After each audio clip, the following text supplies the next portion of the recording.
Assalamualaikum warahmatullahi wabarakatuh. Bismillahirrahmanirrahim. Alhamdulillahi rabbil alamin.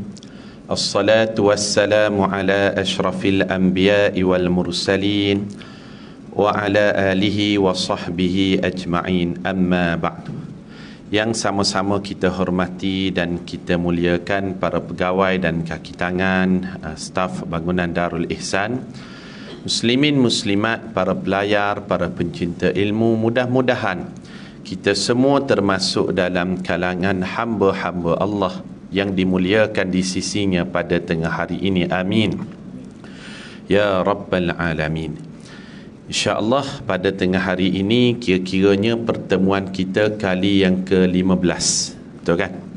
Pertemuan kali yang ke-15 dalam siri kuliah pengajian berkitab kita daripada kitab 77 cabang iman menurut Al-Quran dan Hadis, yang mana kali pertama kita mulakan pengajian kita ini tepatnya pada hari Khamis 23 Januari 2020. Sebelum PKP, kemudian lama terhenti. Alhamdulillah kita mulakan balik pengajian berkitab kita ini. Dan pertemuan yang ke-15 pada tengah hari ini kita akan masuk pada perbincangan cabang iman yang ke-21. Betul Dalam catatan Ana, cabang iman yang ke-21 iaitu salah satu daripada tanda iman. Apa tanda imannya? Standard ukuran iman adalah salah satunya adalah menjaga salat 5 waktu. Salat 5 waktu. Muka surat 38 dalam kitab kita kan, insya-Allah. Kalau tuan-tuan tengok dalam kitab kita ni ada dibawakan oleh pengarang kitab kita 3 dalil Al-Quran dan ada 4 dalil hadis tentang cabang iman yang ke-21 iaitu tentang salat. Kita akan tengok kesemuanya dan kita akan huraikan secara sederhana pada tengah hari ini, insya-Allah. Bagi tuan-tuan, puan-puan yang ada kitab, muka surat 38. Firman Allah yang pertama tentang salat.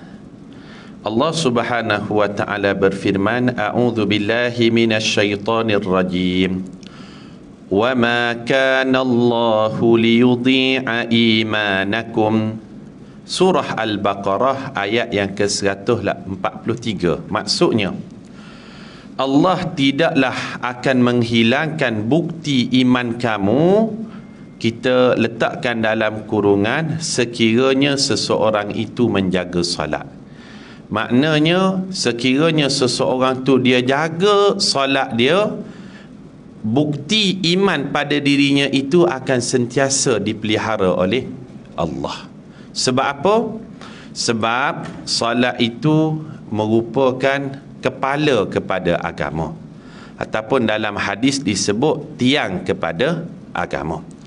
As-salatu imanuddin. As-salatu imaduddin. Salat itu tiang agama. Wa man aqamaha faqad aqamaddin. Sesiapa yang mendirikan tiang itu iaitu salat, sebenarnya dia sedang mendirikan agamanya. Wa man tarakaha faqad hadamaddin. Dan sesiapa yang tidak menjaga salat, sebenarnya dia sedang meruntuhkan agamanya. Orang kalau dia tidak ada tangan, dia boleh hidup lagi. Betul tak? Orang kalau dia tidak ada kaki, dia boleh hidup lagi.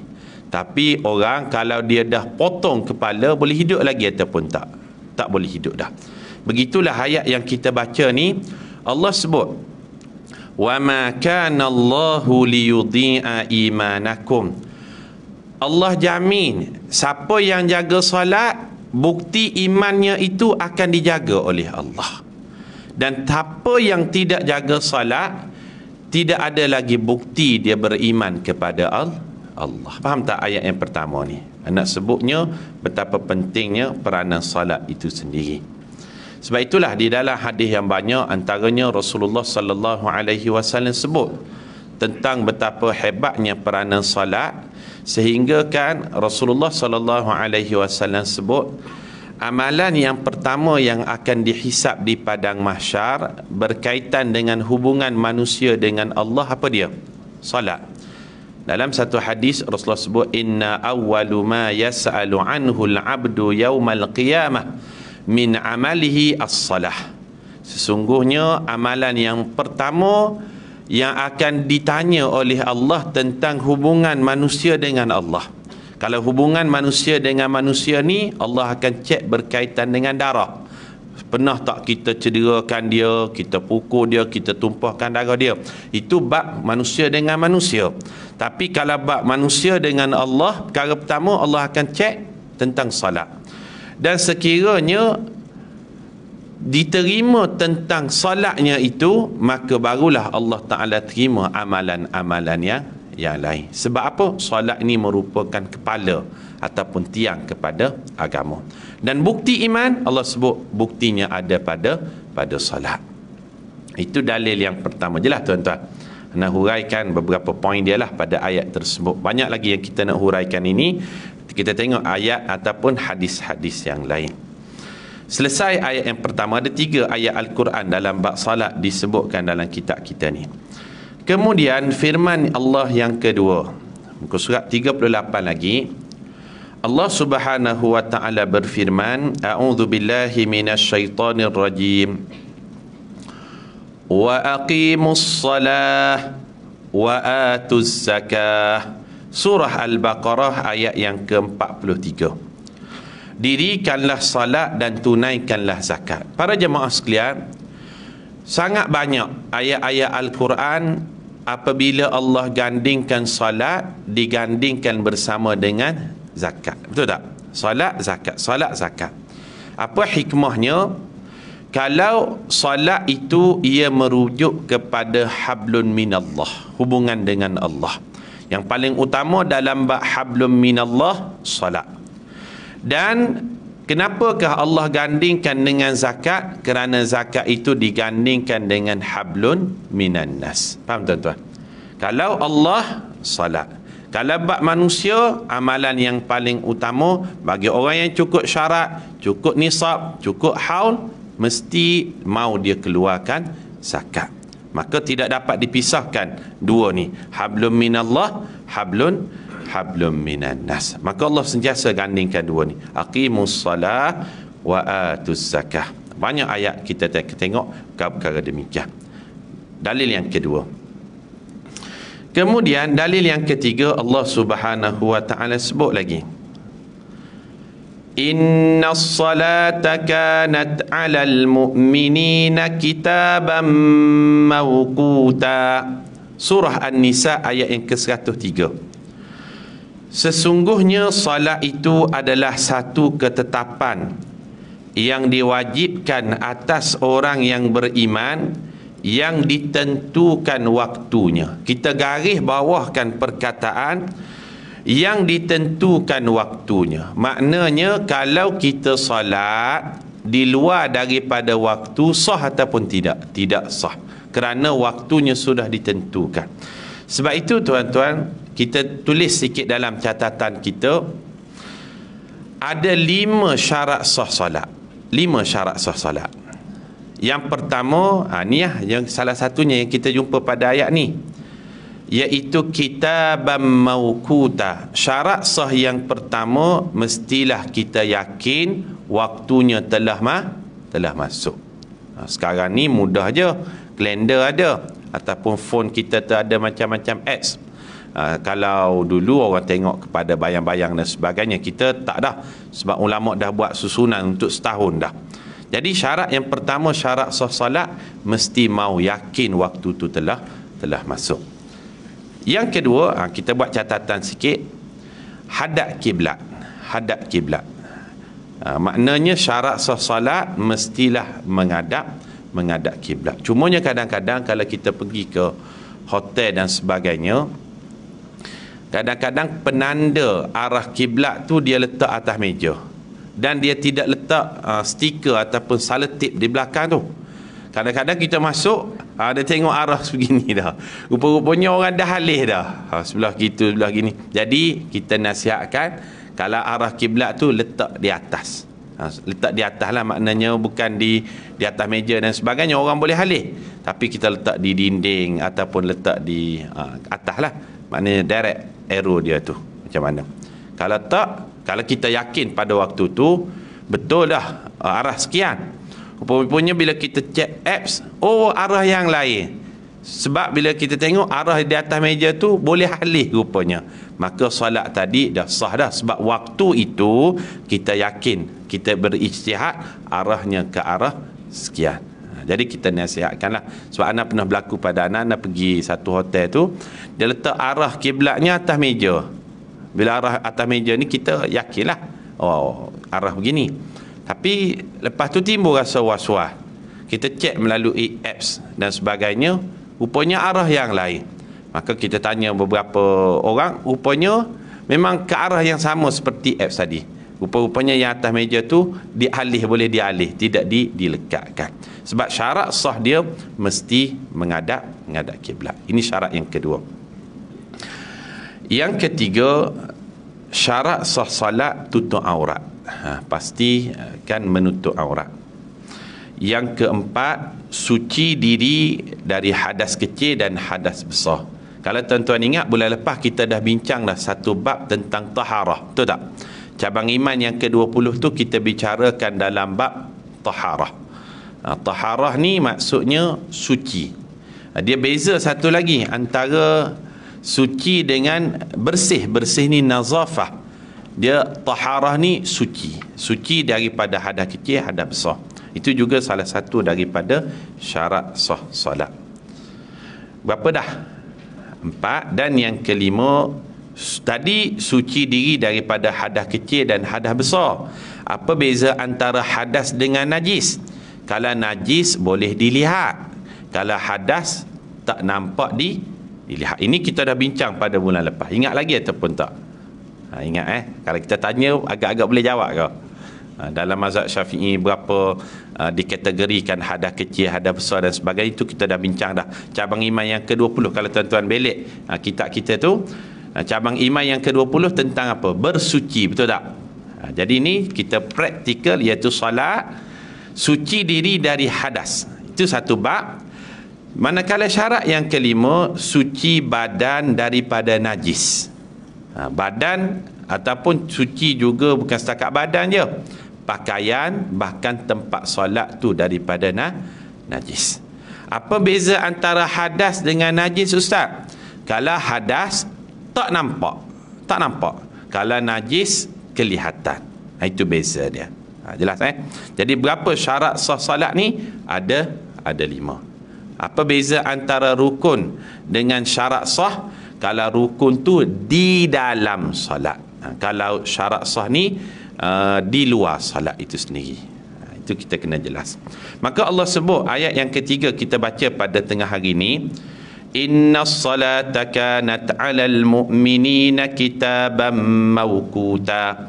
Sesungguhnya salat itu adalah satu ketetapan yang diwajibkan atas orang beriman, yang ditentukan waktunya. Dengan kata lain, ditentukan waktunya itu salah satu daripada syarat sah salat. Ini ana huraikan bab salat ni hanya di dalam ayat-ayat ni saja. Kalau nak huraikan di luar daripada ayat yang dibawakan oleh pengarang, luas lagi lah, tapi waktu kita terbatas pada tengah hari ni.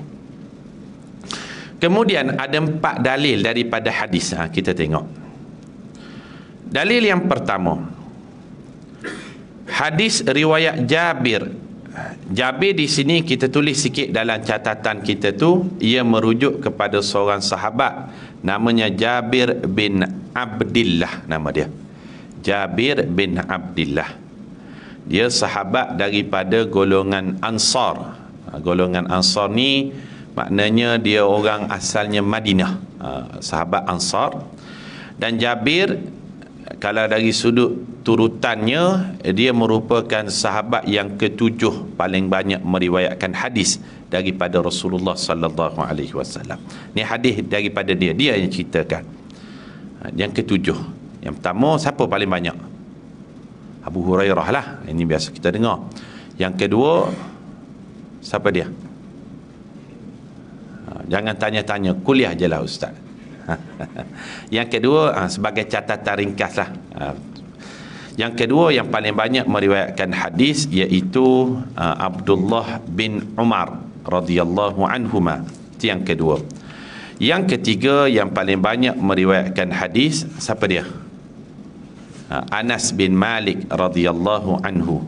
Anas bin Malik. Yang keempat, siapa? Kalau Abu Hurairah kita buat catatan sikitlah. Ni kita dah jumpa sahabat ni. Yang keempat namanya Aisyah radhiyallahu anha. Kalau Abu Hurairah 5374 hadis. Kalau Abdullah bin Umar 2630 hadis. Kalau Anas bin Malik 2286 hadis. Kalau Aisyah radhiyallahu anha 2210 hadis. Yang kelima siapa paling banyak meriwayatkan hadis? Siapa dia? Ali. Ali sikit. Ali dia meriwayatkan hadis 332 hadis. Dia kalau kita tengok sahabat-sahabat senior ni sikit. Jarang kita jumpa hadis daripada riwayat Abu Bakar, betul tak? Hadis riwayat Abu Bakar As-Siddiq jarang. Sebab apa? Abu Bakar 65 hadis ya. Kemudian siapa lagi lepas Abu Bakar khalifah?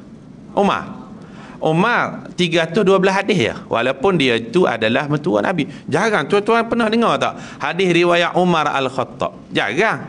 Sebab apa dia riwayatkan hadis 312 hadis ya? Walaupun dia adalah mentua Nabi. Siapa lagi lepas Umar? Usman pernah kita dengar hadis riwayat Usman? Tak ada, jarang sangat. Sebab hadis riwayat dia kalau ulama kumpulkan hanya 72 hadis ya. 72 hadis je walaupun dia menantu Nabi. Dia menantu Nabi Usman ni. Dua orang anak Nabi boleh ke dia. Ini perlu saya jelaskan secara ringkas lah. Supaya tidak timbul orang kata darah cetomu Usman. Jadi menantu Nabi hadis riwayatmu 72. Jangan kita cakap begitu. Sebab apa? Sahabat ni dia seperti jari kita. Tak sama panjang, tak sama pendek. Dia ada kelebihan masing-masing. Dalam bab hadis, specialist dia, ni geng-geng Abu Hurairah ni. Dalam bab tafsir, specialist dia, Abdullah bin Abbas. Dalam bab politik pentadbiran, specialist dia 4 orang khalifah ni. Dalam bab muamalat, Muaz bin Jabal. Dalam bab jihad, Khalid bin Al-Walid. Dalam bab bisnes, Abdul Rahman bin. Dia seperti jari. Tidak sama panjang, tak sama pendek. Kelebihan tak sama. Osman 72 hadis ya. Jarang tuan-tuan dengar hadis daripada Osman bin Affan. Tak. Sebab kelebihan dia lain. Ali, walaupun Ali ni menantu Nabi lagi. Dia sepupu Nabi lagi. Hadis riwayat dia 332 hadis ya. Bukan spesialis dia. Faham tuan-tuan? Spesialis. Pakaran dia. Siapa lagi? Bilal bin Rabah. Walaupun Bilal ni tiap-tiap waktu dia dengan Nabi sebab dia muazzin Nabi. Tapi hadis riwayat Bilal pernah tuan-tuan dengar? An Bilal bin Rabah radhiyallahu anhu qala Rasul ada. Sebab riwayat daripada Bilal ni 44 hadis ya. 44 je, sikit ya. Kalau yang kelima yang paling banyak meriwayatkan hadis, siapa? Abdullah bin Abbas radhiyallahu anhuma. Dia sepupu Nabi, anak kepada Abbas bin Abdul Muttalib.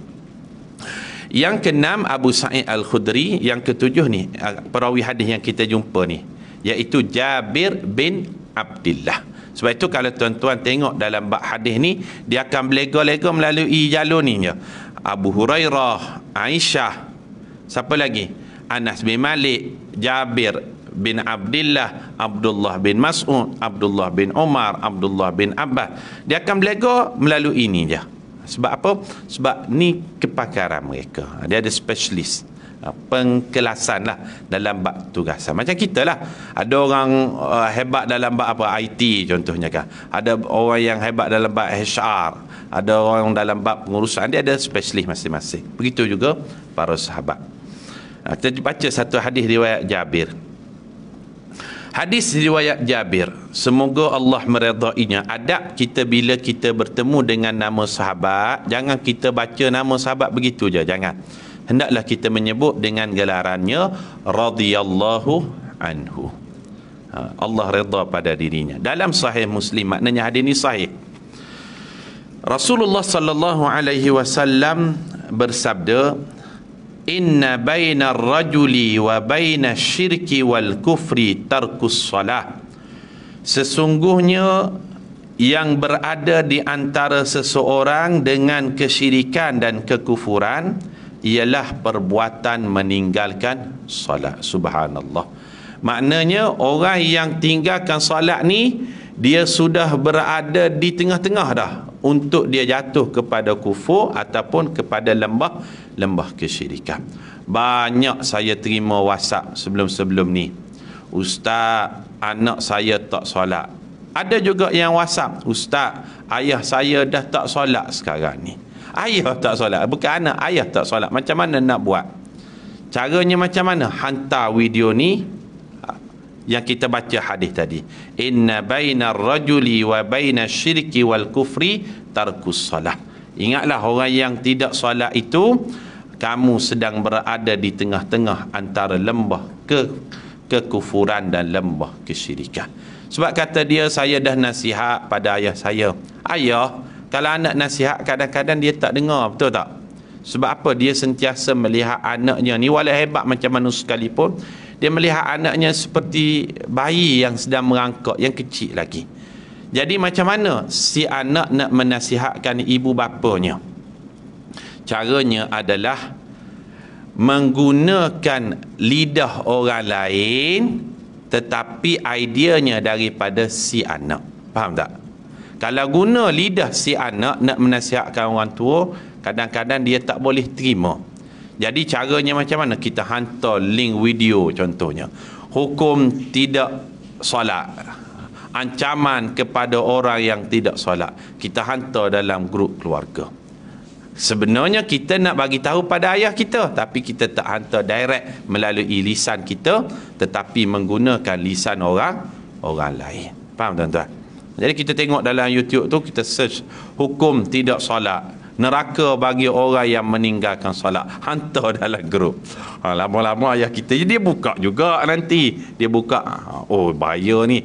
Jadi dia tak terasa hati dengan kita, kita pun bagi tahu secara berhikmah. Sebab ada sebelum-sebelum ni yang tanya, "Ustaz, macam mana nak nasihatkan ayah yang tak solat, anak yang tak solat?" Kalau tak makan dengan lisan kita, gunakan lisan orang lain untuk menyampaikan pesanan kita tadi. Rasulullah mengancam, "Inna bainar rajuli wa bainas syirki wal kufri tarkus salah." Sesungguhnya yang berada di antara kekufuran dan kesyirikan itu ialah perbuatan meninggalkan solat. Ini hadis yang pertama. Kemudian muka surat 39, hadis daripada Abdullah bin Mas'ud. Ini Ana sebut tadi kan, bila kita jumpa hadis, dia akan lega-lega dengan ni je. Dia kalau bab hadis, tuan-tuan, kalau kita belajarlah mendalam sikit ilmu hadis, biasanya yang meriwayatkan hadis, kalau bernama Abdullah, dia akan berlega dengan 5 orang yang bernama Abdullah ni. Siapa dia 5 orang Abdullah ni? Kita buat catatan sikit. 5 orang Abdullah. Yang pertama Abdullah apa? Abdullah bin Abbas. Ini yang pertama. Yang kedua Abdullah bin Mas'ud. Ni yang kita jumpa ni dalam kitab kita. Yang ketiga Abdullah bin Umar. Yang keempat, jangan tanya-tanya Ustaz, kuliah sajalah. Yang keempat Abdullah bin Amru bin As. Abdullah bin Amru.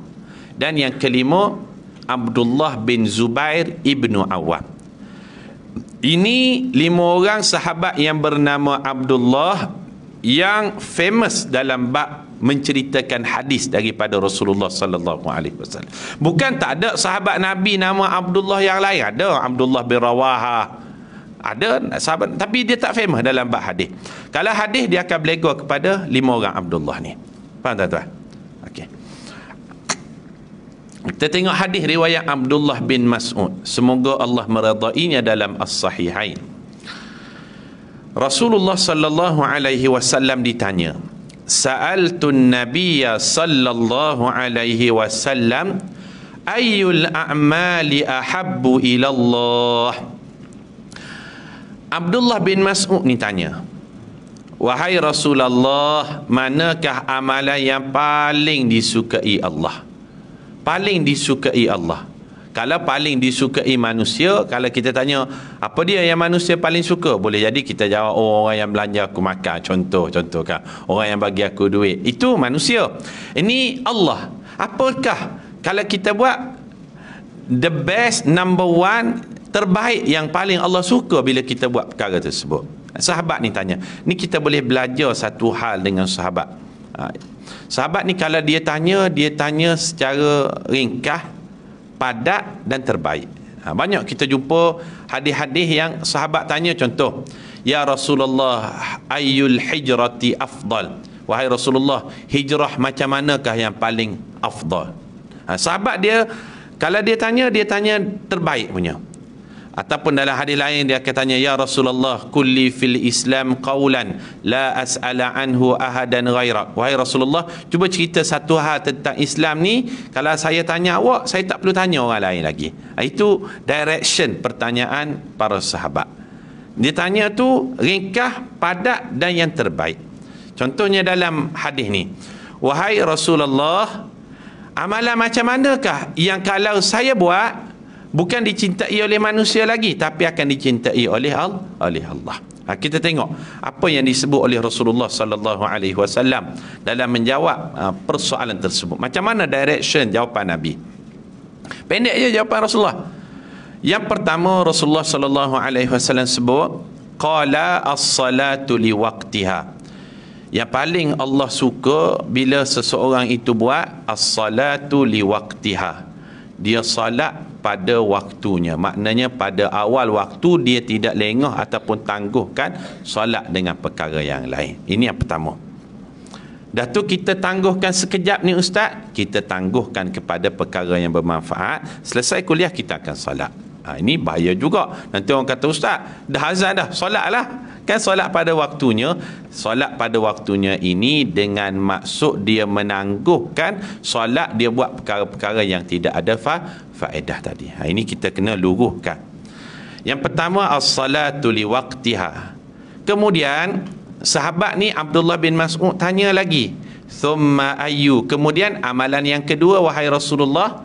Maka Rasulullah sallallahu alaihi wasallam jawab, yang paling Allah suka bila seseorang tu buat birrul walidain, dia berbuat baik kepada kedua ibu bapanya. Bagi orang yang masih ada mak ayah, belilah makanan yang paling mak ayah kita suka, ataupun belilah pakaian yang paling dia suka, bawalah dia ke tempat yang paling dia suka. Tapi bagi orang yang dah tak ada lagi, macam mana kita berbakti kepada ibu bapa kita? Salah satunya, jangan kita lupa untuk kita doakan, Rabbighfirli wa liwalidayya warhamhuma kama rabbayani saghira. Lam ya'rif man lam yazuk. Orang yang tidak merasainya, dia tidak akan tahu bagaimana perasaan tidak ada dah ibu bapa itu tadi. Saya dah tak ada dua-dua dah. Mak saya meninggal dunia pada tanggal 5 Syawal yang lepas. 5 Syawal yang lepas. 5 Syawal tahun ni lah. Maknanya lebih kurang 2 bulan lebih yang lepas Hari Raya. Tanggal 5 Syawal, Raya kelima. Dalam keadaan sihat-sihat. Maka cara mana kita berbakti lagi? Maka salah satunya saya niatkan setiap kali saya pergi kuliah, ya Allah, kalau ada pahala daripada tazkirah ceramah kuliah ini, sampaikan pahala kepada kedua ibu bapaku. Tuan-tuan pun bolehlah, apa-apa kebaikan yang kita buat, niatkan pahala kepada mereka. Sebab inilah merupakan amalan yang paling Allah Ta'ala suka. Birrul walidain. Kemudian Abdullah bin Mas'ud tanya lagi, yang ketiga, wahai Rasulullah, apa dia? Al-jihadu fi sabilillah. Yang ketiga yang paling disukai Allah adalah jihad pada jalannya. Oh, kalau macam tu mengangkat senjata lah maksud jihad? Tak. Salah satu cabang jihad adalah menuntut ilmu pada saat ni. Jadi pada saat ni kita sedang melakukan perkara yang paling disukai oleh Allah Subhanahu Wa Taala, kita berjihad menuntut ilmu. Kerana orang yang belajar ataupun menuntut ilmu ini, dia sedang mendapat pahala jihad di sisi Allah. Man kharaja fi talabil ilmi fahuwa fi sabilillah hatta yarji'a. Siapa yang keluar daripada pejabat dia, dari rumah dia tadi, haji dengan niatnya nak cari sepatah dua ilmu, nak dengar ayat Quran, hadis-hadis Nabi, dia sedang mendapat pahala jihad sehinggalah dia pulang. Maka pada saat ini kita sedang melakukan amalan yang terbaik. 3, dapat tuan-tuan poin dia dalam hadis ni. Cuma janganlah kita batasi hanya 3 amalan ni je yang paling disukai Allah, jangan. Kalau kita tengok hadis lain, ada ciri-ciri yang lain pula, ada amalan-amalan yang lain pula. Ini bagi menjawab satu soalan daripada seorang sahabat. Kalau sahabat lain tanya, mungkin Rasulullah jawab, oh, yang terbaik kamu dapatkan haji yang mabrur contohnya. Mungkin sahabat tadi nak pergi haji dan sebagainya. Ada latar ataupun konteks jawapan Rasulullah sallallahu alaihi wasallam. Jelas tuan-tuan. Jangan kita katakan, oh 3 ni je yang terbaik, yang lain kurang baik. Jangan dibatasi. Kita jumpa satu hadis terus dibuat kesimpulan. Kena kumpulkan hadis-hadis yang direction yang sama, barulah kita akan dapat melihat, oh banyak rupanya amalan yang terbaik yang disukai oleh Allah. Ini kita kena luruhkan. Seterusnya, lagi 2 hadis. Boleh tuan-tuan? 5 minit lagi. Hadis daripada Ibnu Umar. Ibnu Umar ni anak Umar. Apa nama dia? Ibnu anak Umar tu Sayyidina Umar. Apa nama dia? Abdullah bin Umar. Ni yang kita sebut tadi, 5 orang Abdullah yang banyak meriwayatkan hadis. Siapa dia? Abdullah bin Mas'ud, Abdullah bin Umar, Abdullah bin Abbas, Abdullah bin Zubair, Abdullah bin Amr bin As.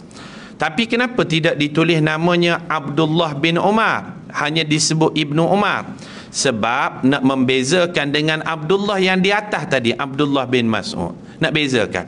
Kenapa perlu dibezakan? Yang tu tulis Abdullah bin Mas'ud, yang ni ditulis Ibnu Umar. Kerana Ibnu Umar anak dan bapa adalah sahabat. Kalau Abdullah bin Mas'ud anaknya iaitu Abdullah dia sahabat, manakala Mas'ud itu bukan sahabat. Faham tuan-tuan? Jadi nak bezakan, macam mana nak kenali dua-dua itu adalah sahabat Nabi? Diletakkan pangkalnya Ibnu. Sebab tu disebut Ibnu Abbas. Sebab apa? Anak dan bapa adalah sahabat. Kenapa disebut Ibnu Zubair? Anak dan ayah adalah sahabat. Kenapa disebut Ibnu Umar? Anak dan ayah adalah sahabat. Ini dari sudut teknikal lah ilmu hadis dia. Nak bezakan macam mana? Yang ni sahabat seorang ayah. Ayah dia bukan sahabat. Jadi dituliskan nama penuhnya Abdullah bin Mas'ud. Faham tuan-tuan? Faham tuan? Faham InsyaAllah. Sebab tu tadi kita jumpa disebut nama penuh Abdullah bin Mas'ud. Sebab apa? Sebab Abdullah je sahabat. Ayah dia Mas'ud tu bukan Islam. Bukan Islam ayah dia. Kenapa ditulis Ibnu Umar sedangkan namanya Abdullah bin Umar? Kerana dua-dua sahabat. Abdullah bin Umar sahabat, Umar Al-Khattab pun adalah sahabat. Itu cara dia lah. Kalau tuan-tuan belajar ilmu hadis, itu teknikal. Jadi kita kena, oh kalau orang belajar ilmu hadis, oh ini tak jadi isu pun. Kita dah tahu dah kalau tulis Ibnu Abbas, Ibnu Umar, Ibnu Zubair, oh dua-dua sahabat. Tapi kalau orang first time dengar, oh kenapa ditulis nama dia yang penuh? Kerana dia seorang je sahabat, ayah dia bukan sahabat. Contohnya Abu Bakar, Umar Al-Khattab. Umar tu sahabat, ayah dia bukan sahabat. Sebab ayah dia bukan Islam, tak pernah jumpa pun dengan Nabi. Kalau tulis Ibnu kat depan tu, dia dan ayah dia adalah sahabat. Itu teknikal dia. Hadis Ibnu Umar, semoga Allah meridainya kedua-duanya, dalam As-Sahihain, Rasulullah sallallahu alaihi wasallam bersabda, salatul jama'ati afdalu min salatil fadhi bi 27 darajah. Salat jamaah lebih utama daripada salat sendirian dengan 27 kali darjat. Tuan-tuan, kalau kita sebut 27 kali darjat, 27 kali ganda, 27 pahala bagai-bagai, mungkinlah kita tak nampak sangat kelebihannya. Sebab apa? Benda ni jauh, benda tak nampak kan. Tapi kalau kita tukar RM27 contohnya, jadi lain sikit kan. Solat jemaah dia akan dapat RM27 banding dengan solat sendiri dapat RM1. Jadi ramai sikit. Ada satu masjid sebelum ni, dia buat kempen solat subuh berjamaah. Dan dia buat untuk anak-anak yang sekolah lah, pakaian seragam.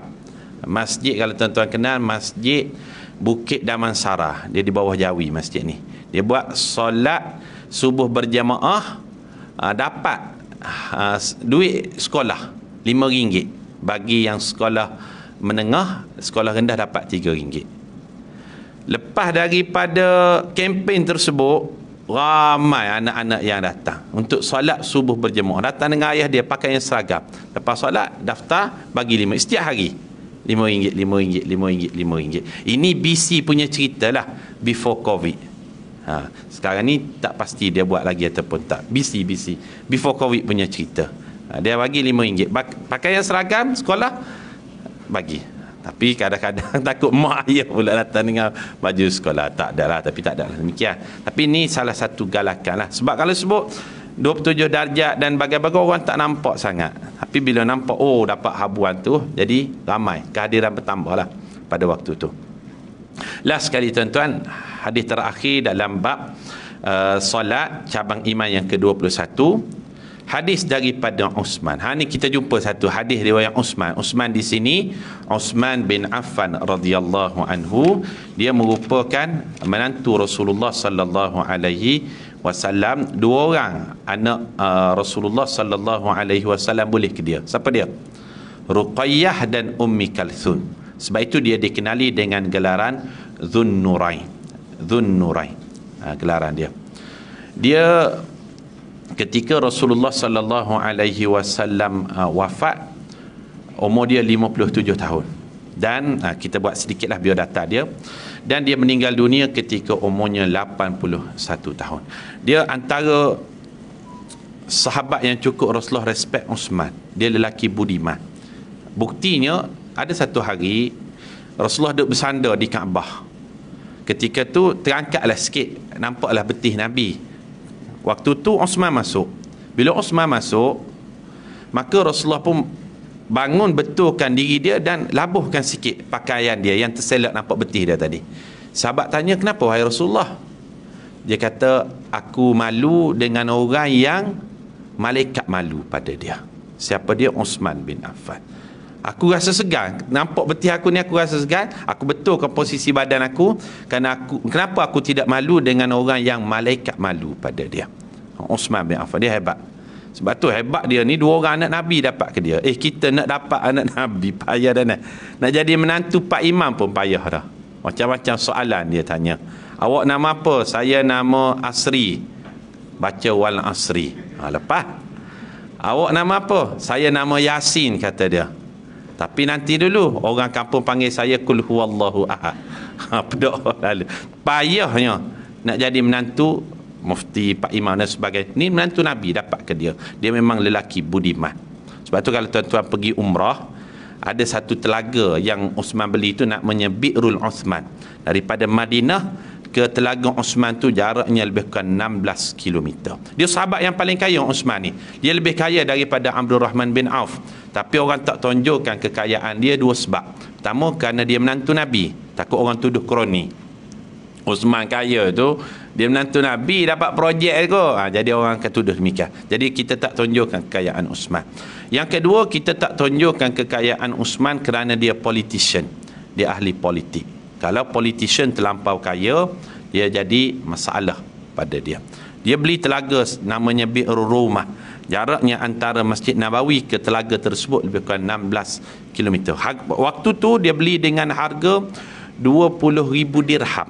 20,000 dirham. Bersamaan sekarang ni nilainya 1.4 juta. Harga telaga dari orang Yahudi. Mahal. 1.4 juta mahal. Orang Yahudi jual, harga Yahudi lah. Memang mahal betul. Tapi dia beli. Abdul Rahman bin Auf tak mampu lagi ketika tu. Kalau tuan-tuan pergi Madinah, sekat ada kereta tulis ujrah. Ujrah tu maknanya teksi. Kalau dia tanya, Ruhwain nak pergi ke mana? Kita cakap Bi'rul Uthman.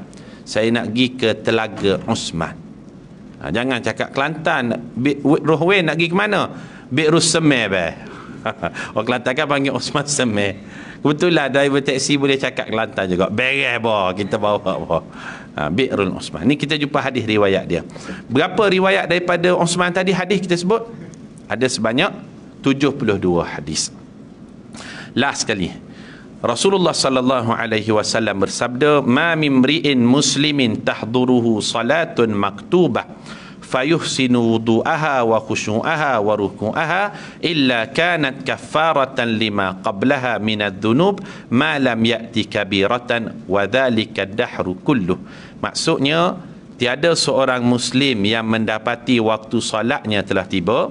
Bila waktu solat tu telah sampai, dia ambil wuduk dengan elok, khusyuk dan rukuk ketika dia solat, melainkan solatnya itu menjadi kafarah dosanya yang lepas selama dia tidak mengerjakan dosa besar. Hal tersebut berlaku sepanjang masa. Maknanya, salah satu kelebihan solat yang Rasulullah sallallahu alaihi wasallam sebut, jika seseorang tu ambil wuduk dengan sempurna dan dia jaga kualiti solatnya, solat yang dia dirikan tadi tu, dia akan menjadi penebus kepada dosa-dosa kecil dia.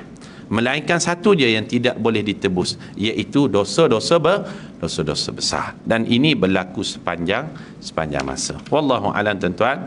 Kita berhenti cabang iman yang ke-21. InsyaAllah bulan depan kita akan masuk perbincangan cabang iman yang ke-22 dalam bab zakat, insyaAllah. Kita tengoklah nisab haulnya berapa. Pertemuan yang akan datang. Assalamualaikum warahmatullahi wabarakatuh.